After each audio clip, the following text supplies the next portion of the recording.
কোন ক্লাসের উপবৃত্তির টাকা কত তারিখে কখন পাবে এবং কারা উপবৃত্তির টাকা পায়নি, অর্থাৎ যারা উপবৃত্তির টাকা পায়নি তারা কখন পাবে, এই বিষয়গুলো জানাবো তোমাদের জন্য। অবশ্যই ভিডিওটি অনেক বেশি জরুরি। শিক্ষার্থীরা উপবৃত্তির টাকা কবে থেকে পাবে? দেখো, তোমাদের উপবৃত্তির টাকা কিন্তু দুইটি কিস্তিতে দেওয়া হচ্ছে, যেটার একটি হলো কিন্তু জুলাই ডিসেম্বর 2024-এর প্রথম কিস্তি, আরেকটি কিন্তু জানুয়ারি টু জুন 2025-এর দ্বিতীয় কিস্তির টাকা। শিক্ষার্থীরা, প্রতিটি শিক্ষার্থীকে প্রথমে কিন্তু প্রথম কিস্তির টাকা অর্থাৎ জুলাই ডিসেম্বরের টাকা কিন্তু দেওয়া হচ্ছে। আর 19শে জুন কিন্তু অনেক শিক্ষার্থী প্রথম কিস্তির টাকা পেয়ে গেছে। শিক্ষার্থীরা যারা উপবৃত্তির টাকা পায়নি, দেখো উপবৃত্তির টাকা কিন্তু তোমাদের ব্যাংকের মাধ্যমে পাঠানো হচ্ছে।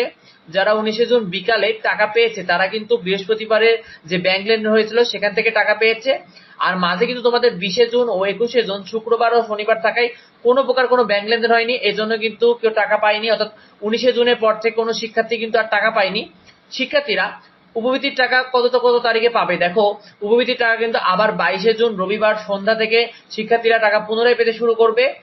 প্রথমেই প্রথম কিস্তির টাকা অর্থাৎ জুলাই ডিসেম্বরে 2025-এ তোমাদের বকেয়া যে উপবৃত্তির টাকা রয়েছে সেই টাকাটা দেওয়া হবে।